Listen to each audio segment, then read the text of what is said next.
Kapit tayo mga Omega. Maksikip pa ba yung ano ko? Para makita ninyo kung gaano kalinaw ang tubig. Uy, please lang, huwag ka madisgrasya dito. May uuwi kang walang cellphone. Ayan guys. Dulong-dulo yan. Hindi lang pinakadulo. Yung papunta doon, yung nag-entrance kami, doon yung Bacas River. Yun ang pinakamalalim daw. Mama! Ay, yun na, nagsidente na. Lakas kasi. Diyos ko, Lord, please lang. Ito na. Hindi ka na ako dito. Please lang.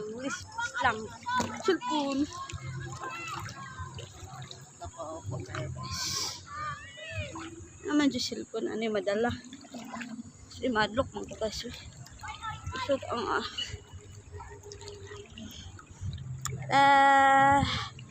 diba? Dito ako maligo. Hindi ko alam kung saan ko ilalagay. So, balik ko muna to. Kasi delikado. May cellphone tayong kapasa.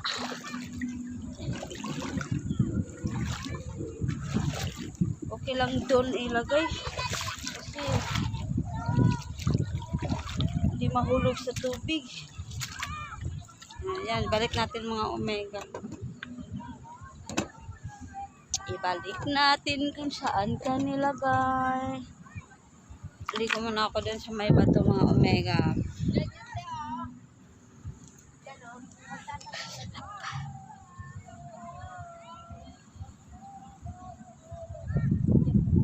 Alas 10 pa.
Natagalan ako dahil natanggal yung ano ko guys.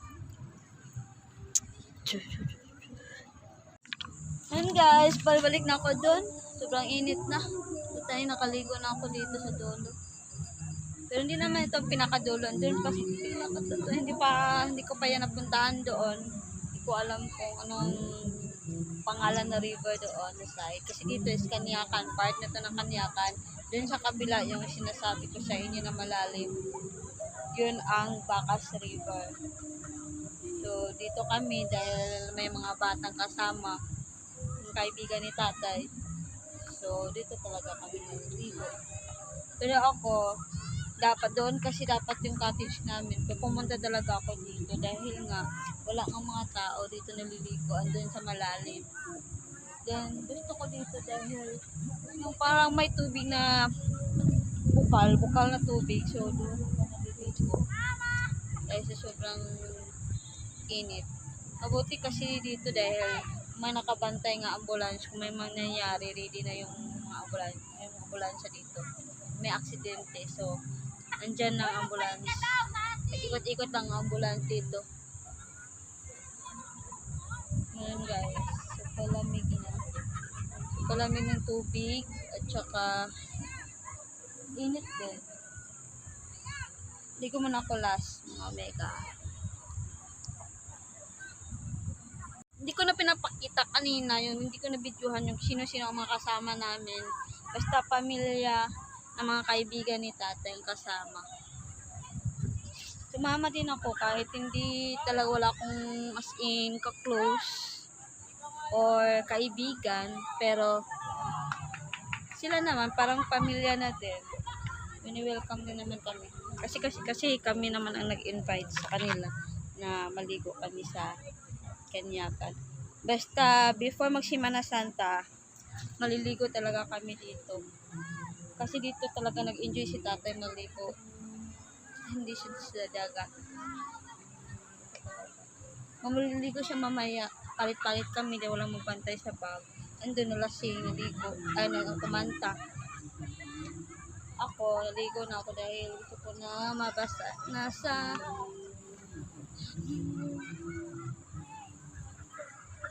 hindi ako naka-vlog dun dahil super ingay. Ang daming tao, ang daming video key, kumakanta, bawat cottage. Baka kasi makapiright ako. So, nagpakalayo-layo na lang ako dito. Maligo muna ako guys.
Sarap. Sarap baligo.